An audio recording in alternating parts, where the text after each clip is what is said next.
राजस्थान विधानसभा में बीजेपी के विधायक कंवरलाल मीणा इस समय चर्चा का विषय बने हुए हैं और उनकी विधायकी भी अब जा चुकी है। दरअसल 20 साल पुराना एक मामला और इस मामले में उनको 3 साल की सजा हुई है और नियम चूंकि ये कहता है कि 2 साल से ज्यादा की अगर सजा होती है तो फिर आपकी सदस्यता भी जा सकती है। लेकिन एक लंबा समय बीत जाने के बाद कांग्रेस पार्टी बार बार ये आरोप लगा रही थी कि कोर्ट ने तय भी कर दिया, उसके बाद भी क्यों कंवरलाल मीणा की जो सदस्यता है उसको रद्द नहीं किया जा रहा है। जो विधानसभा के अध्यक्ष थे वासुदेव देवनानी, उनके ऊपर पक्षपात का आरोप भी कांग्रेस पार्टी यानी कि राजस्थान में विपक्षी पार्टी लगा रही थी।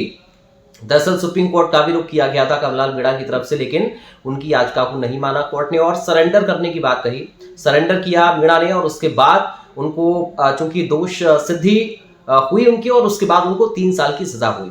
और ये मामला हाल फिलहाल का नहीं है, ये मामला 20 साल पुराना बताया जा रहा है। दरअसल एक चुनाव हो रहा था और उस चुनाव में किसी वाद विवाद में एसडीएम ने हस्तक्षेप किया और तभी कंवरलाल जो मीणा है वो वहां पर पहुंच गए थे और एसडीएम की कर्णपति पर उन्होंने पिस्तौल लगा दी थी और धमकी बाकायदा दी गई थी। इस तरह का आरोप उनके ऊपर लगा और फिर जांच पड़ताल इस पूरे मामले की हुई और उनको सजा हुई इस मामले में, यानी कि उनको दोषी पाया गया।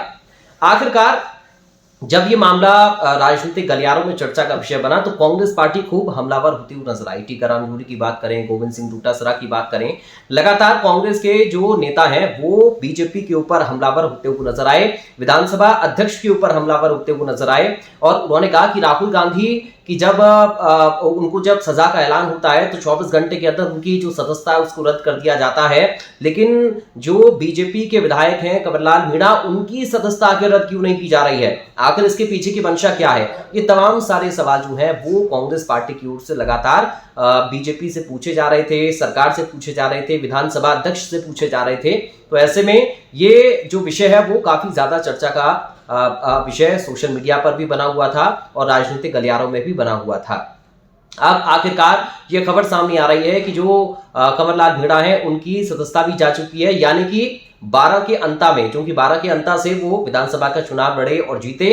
अब वहां पर एक जो उनकी जो विधायक हैं राजस्थान विधानसभा के, उनकी एक संख्या अब कम हो गई, क्योंकि 12 के अंता से जो कंवरलाल मीणा है उनकी सदस्यता जा चुकी है। अब वहां पर उपचुनाव भी होना है।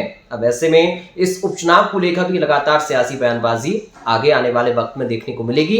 लेकिन फिलहाल कांग्रेस पार्टी जो लगातार हमलावर थी, अब वो उसका श्रेय लेती हुई नजर आ रही है। कांग्रेस पार्टी कह रही है सत्यमेव जयते, यानी कि कांग्रेस पार्टी जो मांग लगातार कर रही थी, कांग्रेस पार्टी जो लगातार अपनी आवाज उठा रही थी कंवरलाल मीणा के खिलाफ, उस पर यह एक्शन हुआ है, उसके बाद यह कार्रवाई हुई है। अब इस पूरे मामले को लेकर आपकी राय क्या है? कांग्रेस पार्टी के पक्ष को आप कैसे देख रहे हैं? जो आरोप लग रहे थे उन आरोपों को आप कैसे देख रहे हैं कि साहब सदस्यता जाने में देरी क्यों हो रही है, या फिर 20 साल पुराने इस मामले को लेकर आपकी राय क्या है?